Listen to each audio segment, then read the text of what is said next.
Pahayag. Unang kabanata. Ang sulat na ito ay tungkol sa mga bagay na inihayag ni Hesukristo na mangyayari sa lalong madaling panahon. Ibinigay ito ng Diyos kay Kristo upang maihayag naman sa mga naglilingkod sa Diyos. Kaya inihayag ito ni Kristo sa lingkod niyang si Juan sa pamamagitan ng anghel na kanyang isinugo. Ako si Juan, at pinapatotohanan ko ang lahat ng nakita ko tungkol sa inihayag ng Diyos at sa katotohanang itinuro ni Hesukristo. Mapalad ang bumabasa at ang mga nakikinig sa sulat na ito kung tinutupad nila ang nakasulat dito, sapagkat ang mga sinasabi rito ay malapit nang mangyari. Pagbati sa 7 iglesia. Mula kay Juan, para sa 7 iglesia sa probinsya ng Asya.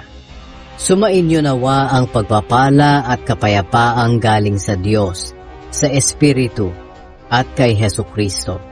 Kung tungkol sa Diyos, siya'y hindi nagbabago, ngayon, noon at sa hinaharap.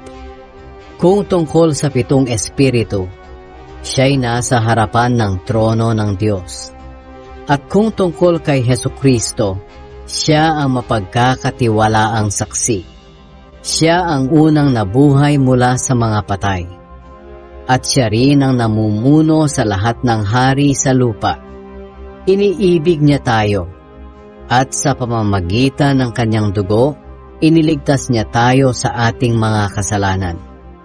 Ginawa niya tayo mga hari at mga pari upang maglingkod sa Diyos na kanyang Ama. Sa Kanya ang kaluwalhatian at ang kapangyarihan magpakailanman.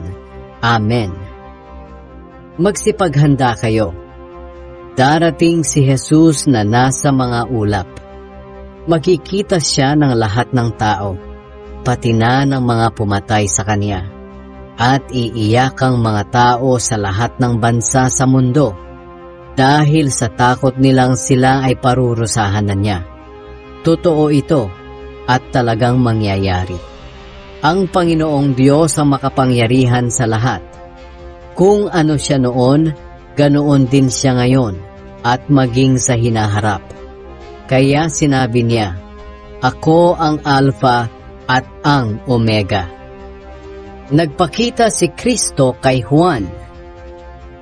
Ako si Juan na kapatid ninyo at kasama sa paghihirap, paghahari at pagtitiis dahil tayo ay na kay Jesus.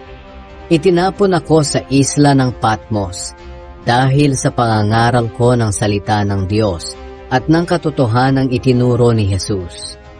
Noong araw ng Panginoon, pinuspos ako ng banal na Espiritu at narinig ko ang malakas na tinig na parang tunog ng trumpeta mula sa aking likuran. At ito ang sinabi sa akin, Isulat mo kung ano ang makikita mo at ipadala agad sa 7 iglesia, sa Efeso, Esmirna, Pergamum, Thyatira, Sardis, Philadelphia, at Laodicea.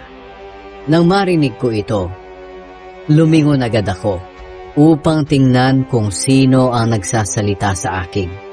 At nakita ko ang 7 ilawang ginto. Sa gitna ng mga ilawan ay may nakatayong parang anak ng tao. Mahaba ang damit niya na umaabot sa kanyang paa, at may gintong pamigkis sa kanyang dibdib. Ang buhok niya ay napakaputi, tulad ng telang puting-puti, at ang mga mata niya ay nagbabagang parang apoy. Ang mga paa niya ay kumikinang na parang tansong dinalisay sa apoy at pinakintab. Ang tinig niya ay napakalakas na parang rumaragas ang tubig. May hawak siyang 7 bituin sa kanang kamay niya, at lumalabas sa bibig niya ang isang matalas na espada na 2 ang talim. Ang mukha niya ay nakakasilaw, tulad ng araw sa katanghaliang tapat. Nang makita ko siya, napahandusay ako na parang patay sa kanyang paanan. Ipinatong niya agad ang kanang kamay niya sa akin at sinabi, Huwag kang matakot. Ako ang simula at ang katapusan. Ako'y buhay magpakailanman.